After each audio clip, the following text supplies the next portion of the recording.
64 இயக்குனர்கள் உடல் உறுப்பு தானம் முதல்வர் கிட்ட ஆவணங்களை வழங்கினாங்க. தமிழ்நாடு திரைப்பட இயக்குனர்கள் சங்கத்துக்கு கடந்த சில மாதங்களுக்கு முன்னாடி தேர்தல் நடந்தது. விக்ரமன் தலைமையிலான நிர்வாகிகள் போட்டியில்லாம தேர்ந்தெடுக்கப்பட்டாங்க. தலைவரா பதவியேற்ற விக்ரமன் இயக்குனர்கள் 200 பேர் தங்களோட உடல் உறுப்புகளை தானம் செய்வாங்கன்னு அறிவிச்சாரு. அதோட முதல் கட்டமா 64 இயக்குனர்கள் தங்களோட உடல் உறுப்புகளை தானம் செய்ய முன் வந்திருக்காங்க.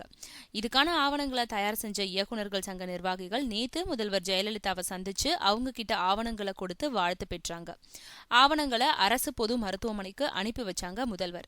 இந்த சந்திப்புல சங்கத்தோட தலைவர் விக்ரமன், செயலாளர் RK செல்வமணி, துணைத் தலைவர்கள் KS ரவிக்குமார், P வாசு ஆகியோர் கலந்துக்கிட்டாங்க. இது பத்தி விக்ரமன் சொல்லும்பொழுது, முதல்வரை சந்திச்ச போது வெள்ள பாதிப்பு பத்தியும் இயக்குனர்கள் சங்கத்தோட வெள்ள நிவாரணம் வழங்குறது பத்தியும் பேசணும். நிதி பெறுவது பத்தின அறிவிப்பு வெளியிடப்படல. அறிவிப்பு வந்ததும் நிதியை தலைமை செயலாளர் கிட்ட வழங்கலாம்னு முதல்வர் தெரிவிச்சாங்கன்னு சொல்லியிருக்காரு விக்ரமன்.